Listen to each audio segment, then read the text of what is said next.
सलाम नमस्ते, मैं हूं सलीम अख्तर सिद्दीकी।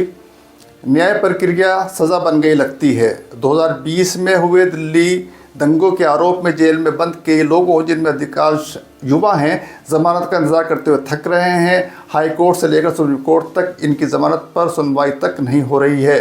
उमर खालिद, खालिद सैफ़ी, शर्जील इमाम और गुलफिशा फातिमा जैसे युवा कई साल से ज़मानत का इंतज़ार कर रहे हैं। क्या इन लोगों को न्याय प्रक्रिया के बहाने ज़्यादा से ज़्यादा दिन तक जेल में रखने की साजिश है? क्या किसी के इशारे पर ऐसा किया जा रहा है? गुलफिशा फातिमा जामा मिलिया इस्लामिया की छात्रा हैं। 9 अप्रैल 2020 से UAPA के तहत तिहाड़ जेल में बंद हैं। उमर खालिद, खालिद सैफ़ी, शर्जील इमाम और गुलफिशा फातिमा पर क्या जेल अपवाद और ज़मानत नियम वाला सिद्धांत लागू नहीं होता? गुलफिशा की ज़मानत याचिका सुप्रीम कोर्ट में दाखिल की जाती है तो हाई कोर्ट जाने के लिए कहा जाता है। याचिका हाई कोर्ट में दाखिल की जाती है तो ज़मानत देने से इनकार करते हुए याचिका खारिज कर दी जाती है। हाई कोर्ट से ज़मानत याचिका खारिज होने के बाद सुप्रीम कोर्ट में डाली जाती है तो सुनवाई टाल दी जाती है। सुप्रीम कोर्ट में सुनवाई के लिए तारीख पर तारीख मिलती है, फिर कुछ माह या कुछ वर्ष बाद याचिका खारिज कर हाई कोर्ट जाने के लिए कह दिया जाता है।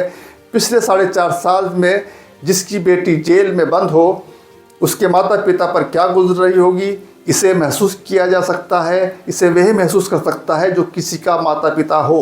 उनके आंसू, उनकी मजबूरियाँ, उनकी हताशा समझी जा सकती है। उनका परिवार, उनके वकील हाई कोर्ट से सुप्रीम कोर्ट और सुप्रीम कोर्ट से हाई कोर्ट की ओर दौड़ लगा रहे हैं। हर रोज़ उम्मीद से जीते हैं, फिर उम्मीद दम तोड़ देती है। ऐसे हालात में परिवार बिखर रहा होगा, टूट रहा होगा। आरोपियों को बिना ट्रायल जेल में रखना सोचने के लिए मजबूर करता है कि क्या अदालतें भी किसी के इशारे पर चल रही हैं। गिरफ्तारी ही सज़ा बन गया है। ट्रायल से पहले ही जेल में रख आरोपी को नहीं बल्कि पूरे परिवार को सज़ा दी जा रही है। सुप्रीम कोर्ट ने बीते सोमवार को गुलफिशा फातिमा की ज़मानत याचिका पर सुनवाई करने से इनकार कर दिया। फातिमा 2020 के दिल्ली दंगों के पीछे बड़ी साजिश के मामले में गैरकानूनी गतिविधियां अधिनियम यानी UAPA में आरोपी हैं। सुप्रीम कोर्ट ने दिल्ली हाई कोर्ट से कहा कि वे फातिमा की याचिका पर 25 नवंबर को विचार करें। जस्टिस बेला M त्रिवेदी और जस्टिस सतीश चंद्र शर्मा की बेंच ने इस मामले में फातिमा की ओर से पेश हुए सीनियर एडवोकेट कपिल सिब्बल की कोई दलील नहीं मानी। कपिल सिब्बल ने सुप्रीम कोर्ट से कहा कि हाई कोर्ट मामले की सुनवाई नहीं कर रहा है, केस को किसी न किसी बहाने से स्थगित किया जा रहा है। उन्होंने कहा कि हाई कोर्ट ने मामले को 24 बार इसलिए स्थगित किया क्योंकि पीठासीन जज छुट्टी पर थे और 6 बार मामलों को अन्य वजहों से स्थगित किया गया। सिब्बल ने कहा यह आज़ादी का सवाल है, उसके सामने उसके मामले को किसी न किसी बहाने से स्थगित किया जा रहा है। वह 4 साल और 7 महीने से जेल में है और उसका मामला 2 साल से हाई कोर्ट में लंबित है। सिब्बल ने ज़मानत के लिए जोर देते हुए कहा, किसी को 4 साल और 7 महीने जेल में रखने का क्या मतलब है? वह एक महिला है, 31 साल की उम्र है। सिब्बल ने बताया कि दिल्ली हाई कोर्ट में सुनवाई की अगली तारीख 25 नवंबर है। इसके बाद उन्होंने कहा, मुझे यहीं ज़मानत चाहिए। सुप्रीम कोर्ट की बेंच ने कहा कि मामले में उचित प्रक्रिया का पालन किया जाना चाहिए। अदालत ने कहा कि वे फातिमा द्वारा अनुच्छेद 32 के तहत दायर की गई याचिका पर विचार नहीं कर सकती।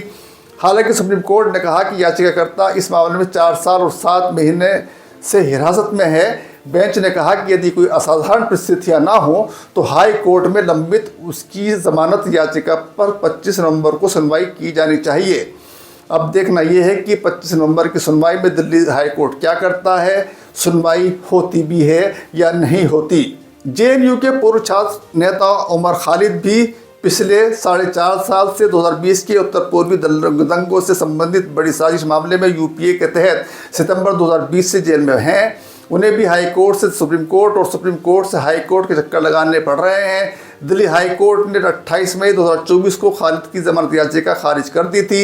याचिका में मुकदमे की देरी और अन्य सह आरोपियों के साथ समानता का हवाला दिया गया था, जिन्हें जमानत पर रिहा कर दिया गया था। इससे पहले अप्रैल 2022 में एक ट्रायल कोर्ट ने खालिद की पहली जमानत याचिका खारिज कर दी थी और बाद में दिल्ली हाई कोर्ट ने भी उनकी अपील खारिज कर दी थी।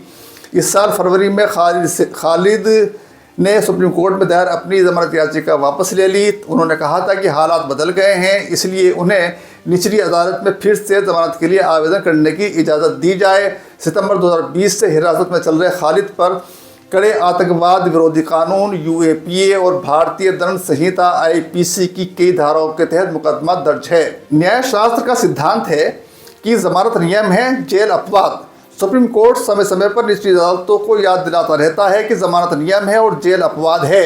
दिल्ली के कथित शराब घोटाले में आरोपी दिल्ली के पूर्व डिप्टी सीएम मनीष सिसोदिया की जमानत पर फैसला सुनाते हुए सुप्रीम कोर्ट को कहना पड़ा कि निचली अदालतें और यहां तक कि हाई कोर्ट भी जमानत नियम, जेल अपवाद के सिद्धांत को भूल गए हैं। मनीष सिसोदिया को जमानत के लिए 2 बार निचली अदालत जाना पड़ा, तो 2 बार हाई कोर्ट जाना पड़ा और 2 बार सुप्रीम कोर्ट का दरवाजा खटखटाना पड़ा था।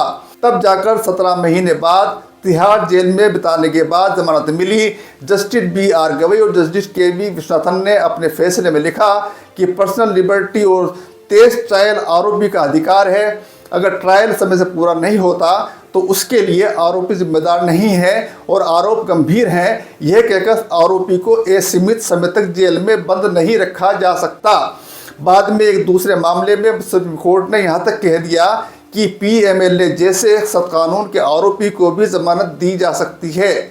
मनी लॉन्ड्रिंग के मामले में झारखंड के मुख्यमंत्री हेमंत सोरेन के सहयोगी रहे प्रेम प्रकाश को जमानत देते हुए कोर्ट ने मनीष सिसोदिया के फैसले का हवाला देते हुए कहा था कि मनी लॉन्ड्रिंग जैसे सख्त कानून में भी आरोपी को जमानत दी जा सकती है, क्योंकि व्यक्ति की आज़ादी महत्वपूर्ण है। यहाँ भी यही कहा गया, जमानत नियम है, जेल अपवाद है। लेकिन क्या दूसरे मामलों पर यह सिद्धांत लागू नहीं होता?